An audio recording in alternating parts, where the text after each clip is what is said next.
It was 12 o'clock in the afternoon, and I just was laying there just bawling my eyes out, and I just started begging God for help. Please, God, help me. Please, God, help me. I can't live like this. I can't do this. Please help me. An overwhelming presence came down over me like words can't describe. I actually heard an audible message, and I don't know how to describe it other than it felt like I was talking to myself, like it was coming from within, but it was in third person. And basically it just said, with this podcast, what we're trying to do is have real, authentic discourse. John, it's good to have you today. yeah, good to be here. Yeah, so just to kind of, give you a little bit more background on you being a guest here. This is our podcast we started this year, and we call it Treatment Redefined. And really the objective of it is to have thought leaders in a variety of areas within the whole treatment space. It could be within neurotesting, some of the neuropsychological exams that we do, treatment experts in various categories. So I'm really excited to have you today. We've known each other for actually several years. Long time. Spent a lot of time together. I think the areas we're going to talk about are areas that not a lot of people know a tremendous amount about, being interventions and being sober living. Now, I'm biased. I've worked with you a long time, but I think you run one of the best sober living houses that we've experienced in the course of the last 17 years. Appreciate you. Being the Patton house. And so I think today we're going to kind of circle around and get a better understanding. What are interventions? How do they get done? And then let's merge into sober living. Let's talk about it. What's the role of it in treatment? And maybe give people a real good feel for what it's like to be in one. Yeah. And what are the benefits of being in a quality one. But I thought maybe we'd just kick it off with give people a feel for just, who you are, your background, where you're from, and maybe touch on how you got into this space. Because I always find it's interesting. If you're in the behavioral health space, usually you've kind of been pulled into it for one reason or another. There's something that draws you in. And maybe just give people a feel for, how your passion behind this and how you got here. Yeah, definitely. Well, first of all, I just want to say, David, really appreciate you having me today and appreciate the kind words for sure. I'm 46 now. I have 2 young kids, 2-year-old and a 4-year-old. Got started a little later in life due to some of the struggles I went through myself. Mm-hmm. And as you kind of touched on, or the way I like to put it is, we don't really choose this profession. It chooses us. That's right. And so, honestly, from a young age, I was interested in psychology, kind of like human behavior, why people behave the way they do. Mm-hmm. And that was due to growing up with an aunt who was bipolar, schizophrenic, didn't really receive proper care. And so that was sad to watch. And so then fast forward went to play football at Austin College in Sherman, was a double major only because, my dad was like, I'm not going to pay for psychology. Like, what are you going to do with that? And so it was a double major. And then due to family pressure, mostly from my dad, I was going to go to law school, So then a semester away from graduating from Austin College and headed to law school, I caused a drinking and driving car accident that was really bad. Mm-hmm. A guy that was 25 in the other vehicle was killed. 2 people were injured.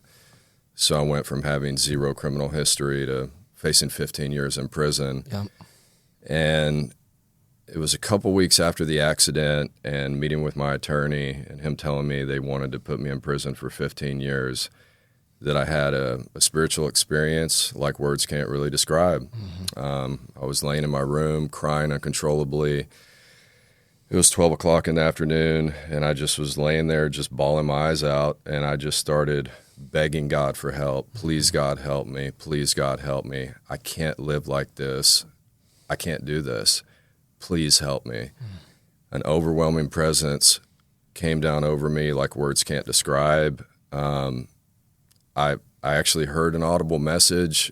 Every time I tell people that, it sounds weird to say it because, I go to church on Sundays, and anytime I hear somebody say, and the voice of God told me, you're like, all right, well, What's his voice sound like? That's interesting. Are you sure? Yeah. And I don't know how to describe it other than it felt like I was talking to myself, like it was coming from within, but it was in third person. And basically it just said, John, I've given you a gift. You're going to help young people. It was specifically about young people, but I now work with people of all ages, but you're going to help young people and you're going to be okay. Just like that. And so within an hour. How many years ago was that? That was in 2002. Okay. So I was 22 years old. Okay. Yeah. And within an hour of that happening, I was in front of my academic advisor telling him I wanted to drop law school and I wanted to be a counselor. And he just said, I think you'd be good at that, John. And so ended up being out on bond for 5 years. During that time, got my master's to be a therapist, was actually working as a counselor at a residential treatment center in downtown Dallas, kind of for the indigent population. And out of the blue, my attorney called and he said, I can't postpone the trial any longer. They're going to offer you 4 years in prison instead of 15. If you do not plead guilty and sign for the 4, then they're going to take it to trial immediately and they're going to ask a jury for 20. And so, that was a fairly easy decision to make. So I pled guilty and signed for 4 years, and by the grace of God, only did 20 months in prison. And then the real miracle is that I went in front of the licensing board in Austin, and they granted me permission to sit for my licensing exam while I was on parole. And so I just hit the ground running, and had a private practice starting in 2009.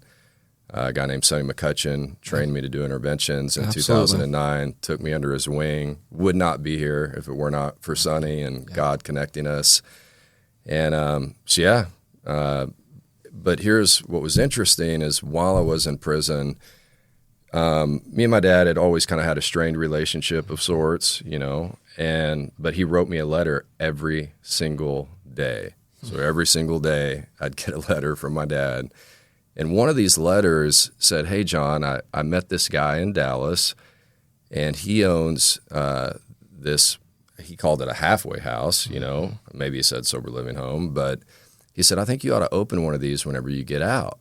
And so it was back in 07, 08 that I was visualizing Patton sober living, what it would look like, which I didn't know that much about sober living back then. And so, we finally opened the first house in February of 2013, so about 12 and a half years ago. And so it's been a wild ride. Oh, my gosh. It's been a journey. It's an amazing story, background. Yeah. I've heard you touch on it at times when you've come to some of our dinners where we meet with some other folks in the industry that we work with. But the depth of that story is incredible, actually. But it sets you up for everything that you've been doing, in your life since. Yeah. And it gives you immense credibility when you're working with a lot of people that are hurting, trying to figure out how to get help, that feel like they're at the absolute, depths of despair. There is always hope, right? Always hope. Yeah.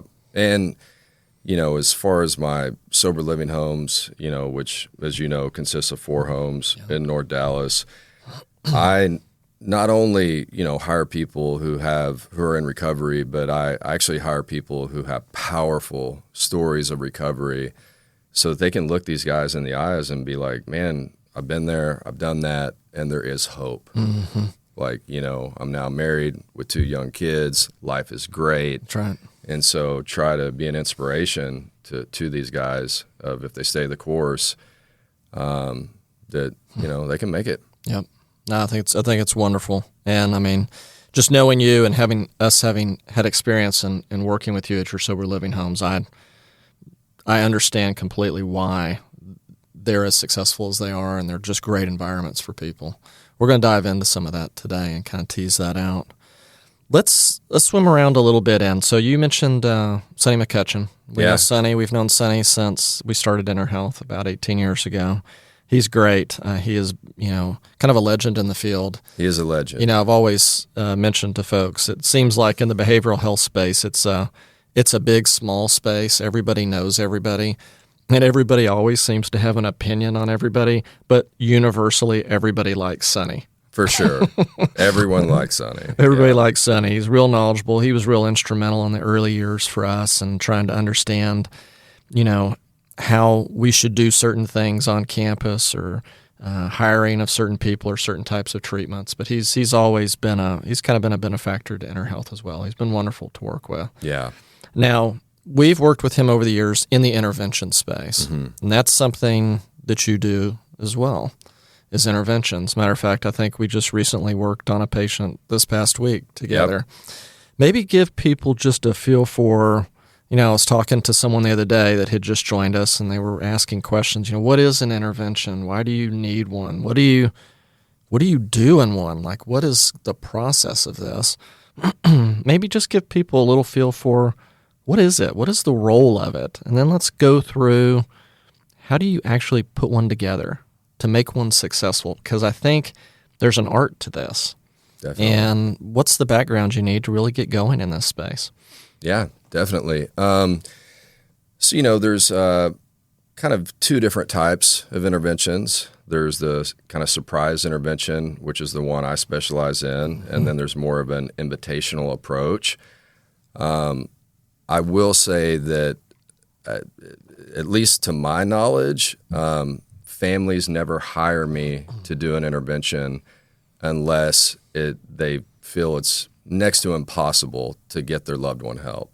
Right. So whether it's a wife calling me about their husband or a mom and a dad calling me about their son, to my knowledge, people don't hire me unless they feel like it's an impossible situation. That's right. Right.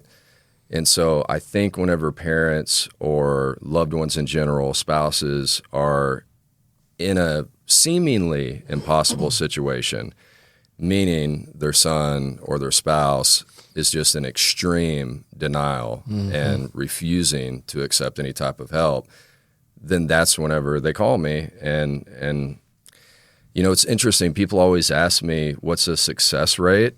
And so I don't know like the global numbers on how successful interventions are globally or even, nationally. But by the grace of God, my wife actually told me the other day, because she always hears me on the phone, and she's like, John, I feel like you're too wishy-washy. I'm like, what do you mean? She's like, well, I can tell when people ask you what's the chances of success, you're always like, well, there's no guarantees. I can say that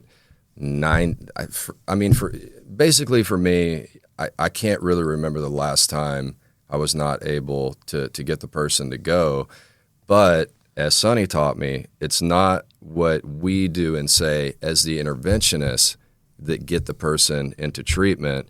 It's what we prepare the family to do and say differently than what they've always done and said before. I think that's it right there. We've brought you in on a number of situations over the years, and it typically is like what you described. It's a situation where you've got a loved one calling for somebody. I mean, sometimes they'll even come out, the loved one that needs treatment will even come out to our facility. But they'll say, I'm just not going to do it. The family, everybody around them knows they need treatment more than anything.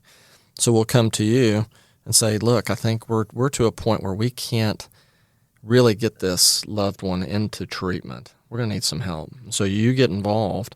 But one of the things I've always appreciated is you get involved, you're really working with the family. Yes. So maybe just give people a feel for, what is that process like? Like, what are you really setting up? Is it kind of, are you anticipating like all of the objections that could come, the challenges that you're going to be faced, setting the guidelines, like these are the hard lines you need to be prepared for? Yeah. Kind of maybe just give people a feel for that. Kind of to go from A to Z, oftentimes a big part of the process is intervening on one of the interveners so that the intervention can occur.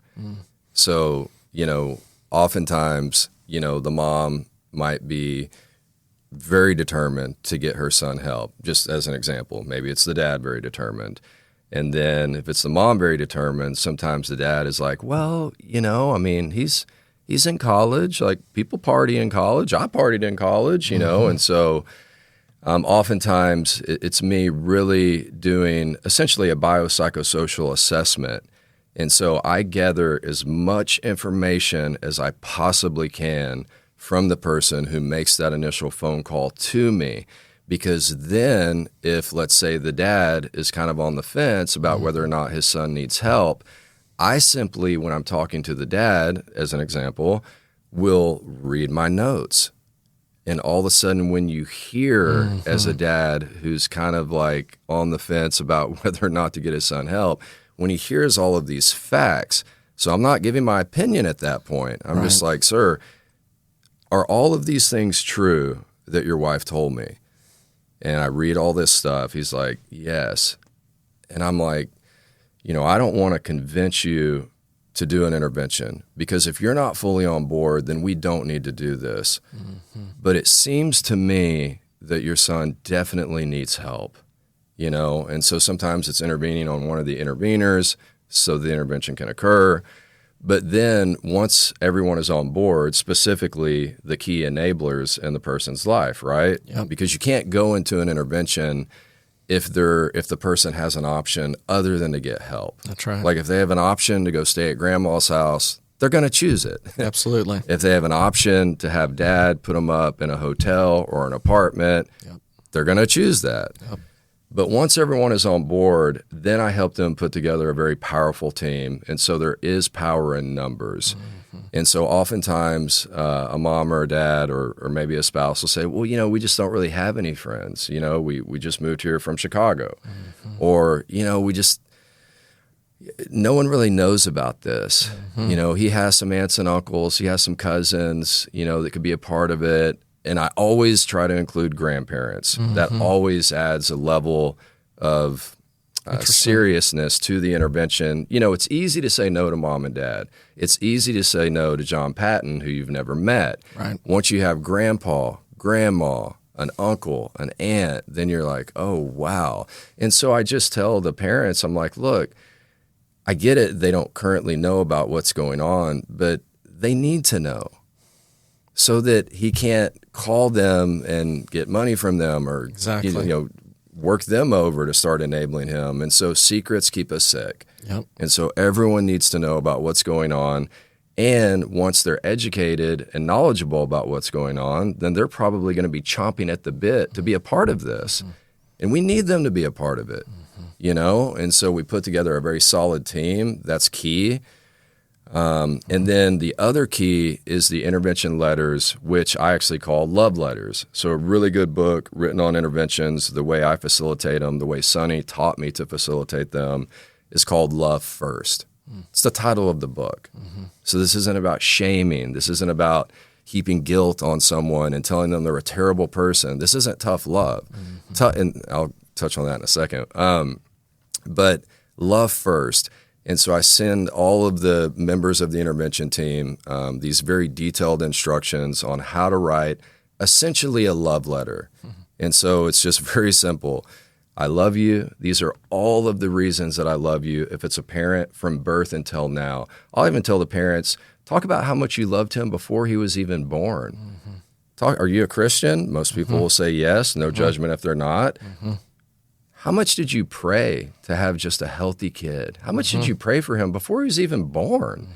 Like, dude, we loved you before you even came into this world. We love you more than you could ever imagine. And so I'll tell family members to talk about, fond memories that not only will conjure up emotion in the person we're intervening on, but also conjure up emotion in them. And so it really is a spiritual experience, for lack of a better word. I mean, it really is. And so I love you. These are all of the reasons that I love you.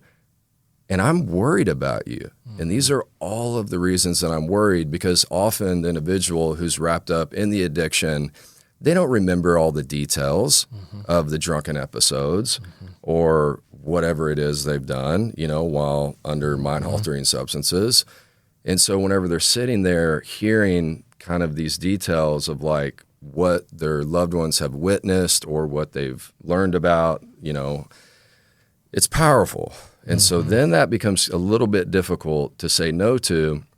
And so help them put together a team. I instruct them on how to write good intervention letters. Then we do what's called an intervention rehearsal. Usually it's the day before the intervention. Bare minimum, the rehearsals are about 3 hours. And so that seems like a long time, but it goes by pretty quickly. And so for on average about 3 hours, we're sitting there. I decide the speaking order, who's going to read their letter first, all the way to who's going to read their letter last.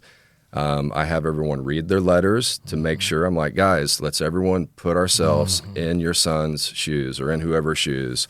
And I want everyone to really listen to these letters. And so, we don't want to make any assumptions about things he is maybe doing because there's enough facts to not have to make assumptions that he's then going to argue with or get upset about. Right. And so it's a pretty in-depth process. The other thing is during that 3-hour rehearsal, you do become a part of the family system. And so it's very interesting. Generally speaking, going into the intervention rehearsal, there's usually at least one person who thinks that this is kind of a waste of time. And they'll say that sometimes during the rehearsal, like, look, I'm just here to support so-and-so, that's my sister, or, that's my daughter, whoever, I'm just here for support. But guys, there is no way that he is going to handle this well. Like this isn't going to go well. By the end of the rehearsal, that person is like, wow. We can do this. This might work. I think this is going to work. Literally, I think this is going to work. And that's exciting for me. I'm kind of like, told you. Yeah, we got this. And so then, you decide basically where you're going to do the intervention, all those things, come up with a million different contingency plans. And so me as the interventionist, I'm planning for World War III to the extent that going into the rehearsal, I'm like, guys, we're going to have to plan for worst case scenarios. And as I'm talking about possible things that he could maybe do, you may be thinking to yourself, well, he would never do that. And I hope that's the case, but we have to be prepared for any possible thing that could come our way, And so, for instance, an intervention that I did a couple weeks ago, we had so much leverage that the family was ready to use in order to get them to accept help. We didn't have to use any of it. That's the other thing about the Love First model, right? And so if anyone's ever watched the TV show Intervention, oftentimes they'll sit the person down and just immediately kind of say, you know what, I love you very much, but if you do not get help, you are out of my life forever. Right. I am done. And it's like, whoa. Yep. What if they would not have to have heard that in order to accept help? What if they just would have accepted help based on the love and concern that their family members have for them? That's right. Which is oftentimes the case, especially for anyone about 28 years old or older. That's kind of, the brain's finally fully developed. That's right. And they can kind of rationalize and, think about what's going on. But then fast forward to an intervention, yes, that you referenced that I did on this past Monday. And, this kid's 21. And so I told the parents, I said, guys, I really hope we're able to get him to go the most loving, easy way possible. Based on my experience and based on the enabling that has been going on, meaning he's smoking pot in his room all day, every day, 21 years old, has been very enabled, parents allowing him to use in the house. I said, I think he is going to try to call our bluff. And I think he might actually say that he's going to leave and go make it on his own. And he might even go and pack a bag. And I said, so just don't gasp. Don't worry. The intervention's not over at that point. Right. And so with him, we did have to use the leverage of, hey, man, if this is your final answer and your final answer is you're not going to get this help, which I think you need. You've kind of mentioned to your parents that things aren't going well, then your parents have made some decisions of their own, and that's where his dad read what's called a bottom line letter. And so I only use the bottom line letters if we have to. Right. And the bottom line letter in this case was, look, if you don't get this help, you have to go pack a bag today. You cannot stay here any longer. We're not going to give you any financial support. You're not going to have your car. That being said, the second you're ready to get help, you can call us any day, anytime. Doesn't matter where you are, and we will pick you up immediately and take you to Enterhealth. And so that's love. Tough love is you're a screw up, you're an addict, get out of our life. Tough love doesn't work. Right. Love is, you know what, I love you enough to do everything it takes to get you the help you need, even if it's something that's very hard for me, which is to have you living at your buddies doing drugs and me not sleeping at night. But I love you enough to do that if that's what it takes. Yeah.